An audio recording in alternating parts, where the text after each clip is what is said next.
All right, guys, I think today we're going to talk about one of those things that I don't really pay all that much attention to. I think we're going to talk here a little bit about sacrifice flies and the sacrifice fly rule. So we'll just go ahead and jump straight into it. Diamond Mine Baseball is pretty cool because it helps tell us the difference between the different iterations of the sacrifice fly rule over time.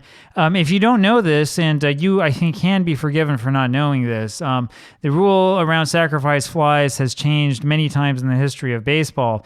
For some strange reason, the people who were in charge of baseball's history and statistics were insistent that averages should always be calculated based on how the rule was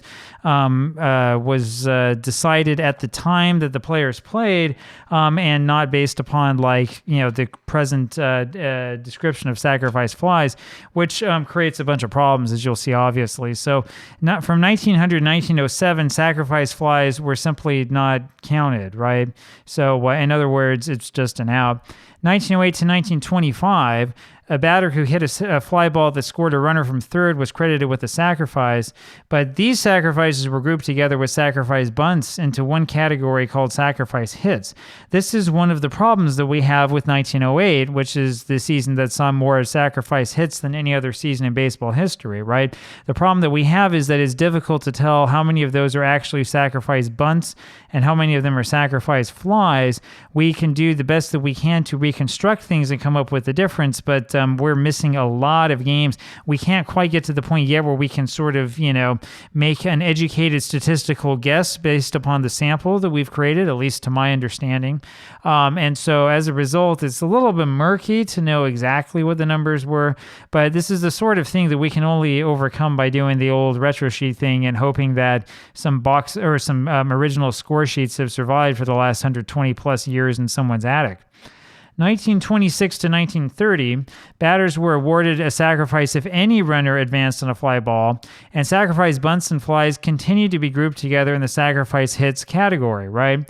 So basically, you went from a sacrifice fly has to have a runner on third scoring to anybody who advances on a fly ball will mean the batter's credited with a sacrifice hit, which is not separate from sacrifice bunts.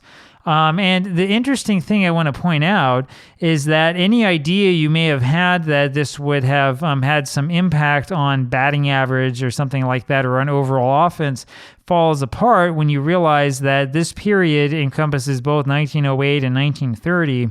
So whatever caused offense to go nuts in 1930 and caused it to be depressed in 1908 wasn't this. It was something else. Now, in 1939, sacrifices were once again credited on fly balls 1931 and 1938, they did away with sacrifices for, again, whatever reason. Maybe during the Depression, they figured there was a shortage of them, I don't know. But then in 39, again, they went back to the runner on third scoring rule that they had from 1908 to 1925. And then from 1940 to 1953, they once again eliminated sacrifice flies, right? Which is an important thing as well, because Ted Williams hits .406 in 1941 and probably hit higher if sacrifice flies had not counted as at-bats, if they had been instead sacrifices. That's what this kind of revolves around. Then from 1954 to the present, batters were once again awarded sacrifice flies on scoring fly balls, and there was a new category created called sacrifice flies that kept them separate from sacrifice bunts. So this will show you how old the help file is. And again, I'm sorry, this is probably too small for most of you to read because just Diamond Mine Baseball things. But what it says here is that starting with version 7 of Diamond Mine Baseball enables you to choose the sacrifice fly rule for a league. The conversion program automatically will assign a sacrifice fly rule based on the year of the era that the league is currently assigned to as well. So we'll check up on that in a second. What that means is that before version 7, which came out sometime in the late 1990s, Diamond Mine Baseball just used a default and didn't pay attention to this, which I think is what most games do. But starting with version 7, it will calculate sacrifice flies according to the actual rule that was in place at the time. So it depends upon what era it is that you're using. Interesting stuff. So to double check that the correct rule was assigned by the conversion, or to change the rule for a league, You can use the organizer to view the league rules and select from one of the following values: none for no sacrifice flies, third only a sacrifice hit to credit a sacrifice hit on a scoring fly ball, third only a sacrifice fly to credit a sacrifice fly on a scoring fly ball, and any base is sacrifice hit to credit a sacrifice hit on any fly ball that advanced the runner. Now, it does say it should be clear that the generous rule in the 1926 to 1930 period inflated batting averages by quite a few points relative to eras where sacrifices were awarded only on scoring fly balls or not at all. I suppose that's the case, but anyway, I'm starting to look through this again. Yes, I believe that is the only time that sacrifices were credited for any runner advancement on a fly ball, instead of only for fly balls that allowed a runner to score. And then it says here, older versions of Diamond Mine Baseball always used the modern rule, and that made it more difficult to compare your Diamond Mine results with real life. Sort of. So when it comes to comparing your offensive statistics with real life, where is this going to be important? Where are you going to care about the sacrifice fly rule? Well, it's really only important when it comes to batting average, because this will determine how many of those fly balls are going to result in at-bats being charged against the hitters. That's the thing that makes the difference. That's the only reason why this is important or interesting. In the modern era, where nobody really cares about batting average anymore, and I would argue for pretty good reason, this doesn't really matter that much, right? This is just sort of something that we have kind of as window dressing. So that's the sacrifice fly rule. Now let's go take a look quickly and see how we figure out what we have. We go to View and then Organizer. And I've already put both leagues together, so we'll look at the organization, which has the same rule.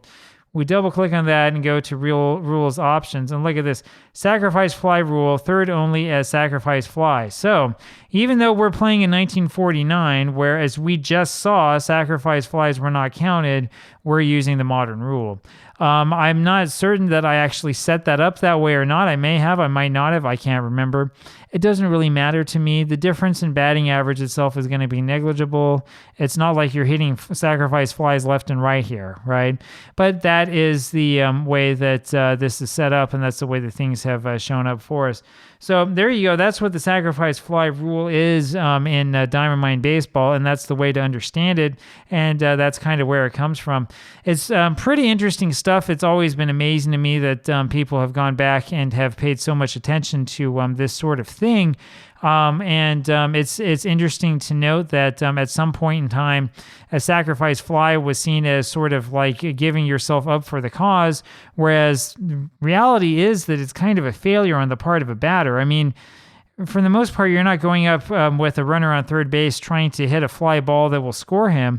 You're trying to get a base hit, right? So anyway, we could talk more about that a little bit later, but this is the way it works in Diamond Mine. I'll talk to you guys again later. Talk to you then. Bye.